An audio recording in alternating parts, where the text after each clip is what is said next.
Assalamualaikum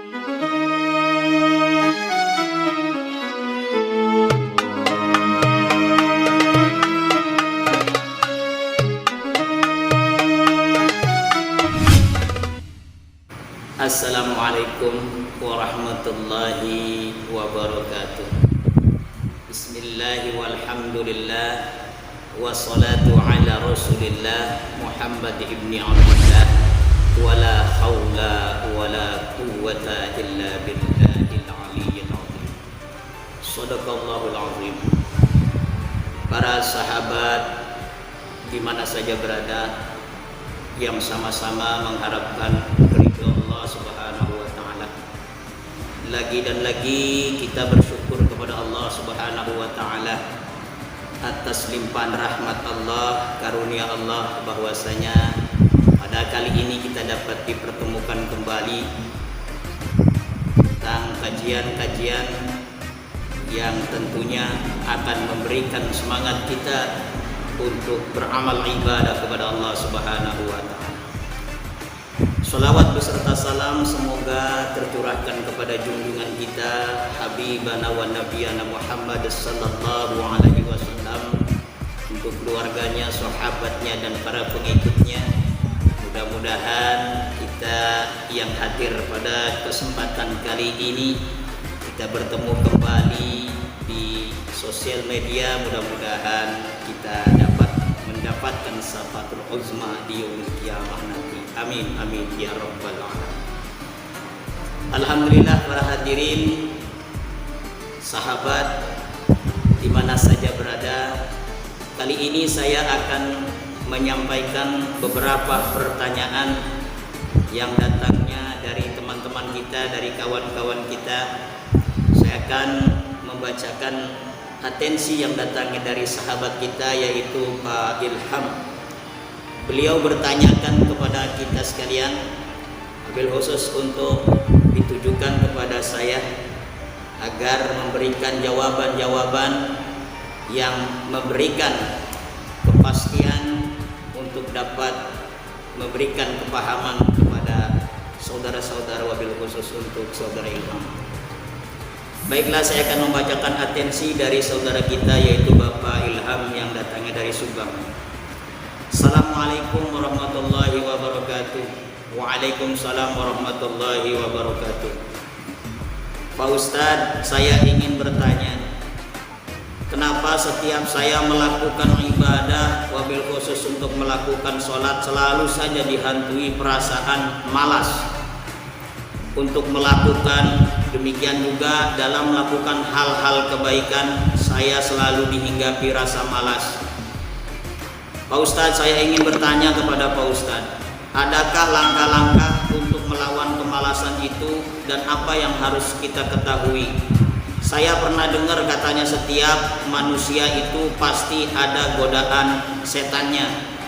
Dan tolong kasih tahu Pak Ustadz, setan-setan apa saja yang dapat menggoda manusia dari bidang-bidang setan itu sendiri.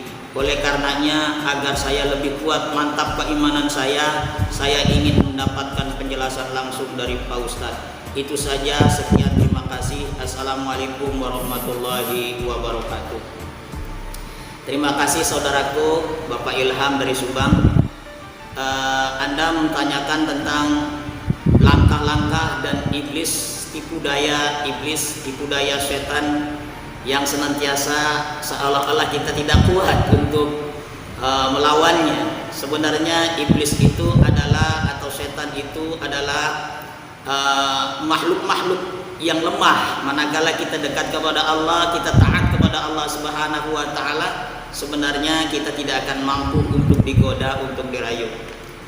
Hadirin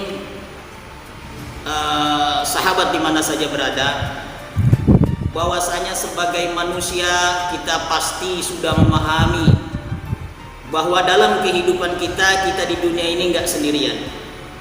Di dunia ini ada makhluk-makhluk lainnya, terutama adalah makhluk yang bernama setan. Selama ini orang awam menganggap bahwa yang namanya jin, yang namanya setan, iblis itu adalah makhluk yang sama. Padahal ketiga makhluk itu adalah makhluk yang berbeda. Ya, baik jin, setan, iblis itu adalah jenis makhluk yang berbeda. Nah, di dalam tafsir At-Tabari dijelaskan kalau kita bicara tentang iblis, bahwasanya iblis adalah makhluk Allah yang tergolong sombong, dan kesombongannya serta ketidakmauannya sujud kehormatan kepada Nabi Allah Adam alaihissalam, iblis akhirnya dikutuk oleh Allah Subhanahu wa taala keluar dari surga dan turun ke muka bumi ini dalam keadaan yang memang terhina. Oleh sebab itu sepantasnya lah makhluk yang takabur, yang merasa paling baik berada di dalamnya. Sebelum diturunkan, iblis mengajukan penangguhan kepada Allah Subhanahu wa taala. Hingga hari kiamat ia diminta ditangguhkan.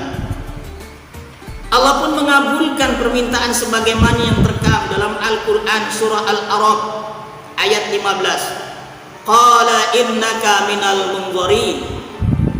Allah Subhanahu wa taala berfirman, sesungguhnya engkau iblis termasuk makhluk yang diberi penangguhan waktu. Nah, selain itu bahwasanya iblis berjanji kepada Allah Subhanahu wa taala dia akan menghalang-halangi manusia dari jalan Allah yang lurus.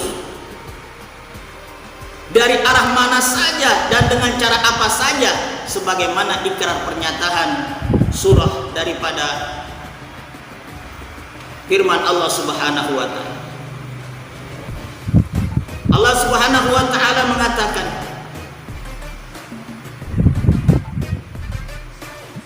kemudian aku akan mendatangi mereka, kata iblis, dari arah depan dan dari arah belakang mereka, dari arah kanan dan dari arah kiri mereka, dan engkau tidak akan mendapati kebanyakan mereka, ya Allah, orang-orang yang bersyukur, yang taat kepadamu.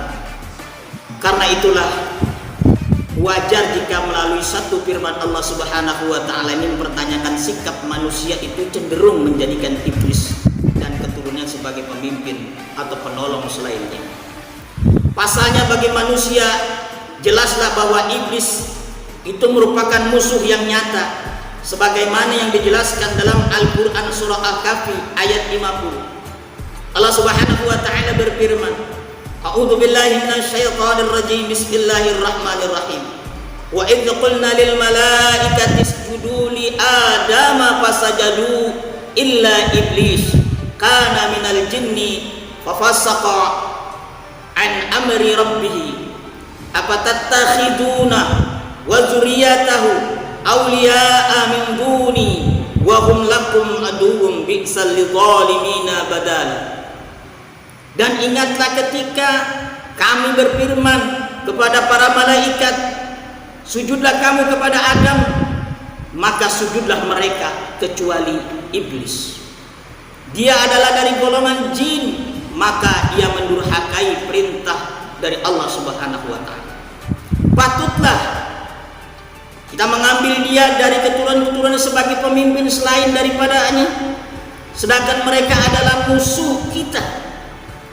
Amat buruklah iblis itu sebagai pengganti dari Allah bagi orang-orang yang zalim. Dalam retorika Arab, ayat ini disampaikan dengan gaya bahasa istifham, inkari atau pertanyaan yang negatif.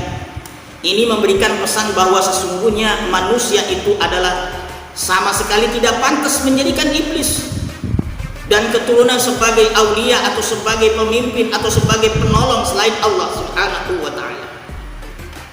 Alasannya bahwasanya iblis itu merupakan musuh yang nyata bagi kita, musuh yang yang tidak baik sekalipun, tidak akan menginginkan pihak lawannya itu untuk selamat.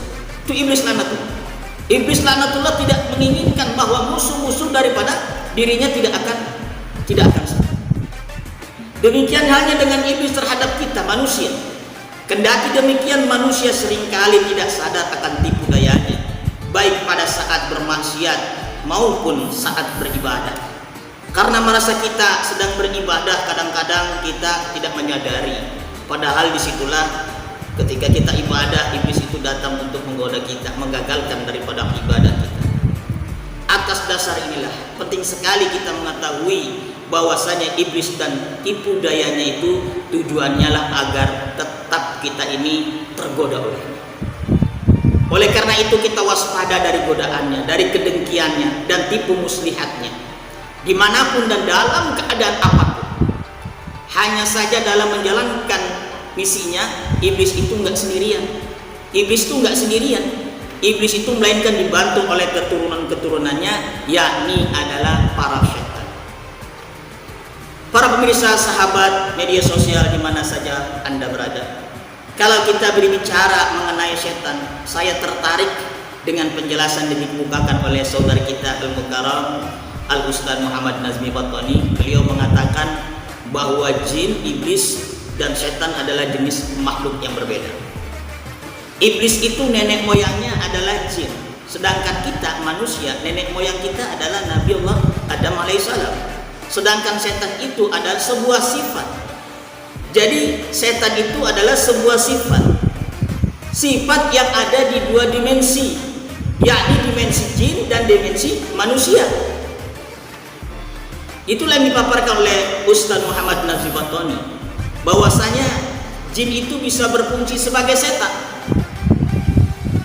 Namun di satu sisi lain kita sebagai manusia bisa juga disebut setan.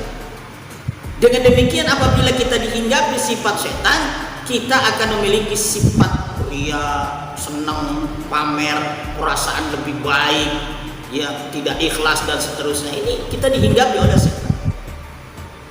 Sebagaimana Allah katakan minal jinnati wan nas, yaitu dari golongan jin dan golongan manusia. Jin yang tergolong setan ialah jin kafir. Ada jin juga yang jin baik, yang muslim. Tapi ada manusia. Kenapa golongan manusia? Dari golongan jin dan manusia. Golongan jin dan manusia. Manusia ini adalah yang memiliki sifat setan, yang mampu menggoda manusia agar manusia itu lari dari jalan Allah Subhanahu wa taala dan enggan untuk melakukan ibadah kepada Allah Subhanahu wa taala. Hadirin jamaah sekalian yang sama-sama dirahmati Allah Subhanahu wa taala. Perihal setan itu disebutkan dalam kitab Maraqil Ubudiyah, mempunyai tugas masing-masing dalam menggoda manusia. Dikelompokkan oleh Syekh Al-Imam Nawawi Al-Bantani yang sumbernya dari hadis Umar bin Khattab, bahwa seseorang manusia yang ditakutkan oleh setan, jin, setan, dan setan itu adalah musuh yang memang tidak terlihat. Menyebutkan bahwa ada 5 setan dari keturunan iblis laknatullah. Dan juga dalam kitab lain disebutkan ada 9 kelompok setan beserta tugasnya masing-masing. Oleh karenanya nanti pada kesempatan berikutnya saya akan menyampaikan tentang fungsi-fungsi iblis dalam menggoda manusia, dalam tipu daya manusia. Oleh karena itu jangan kemana-mana, saksikan episode berikutnya.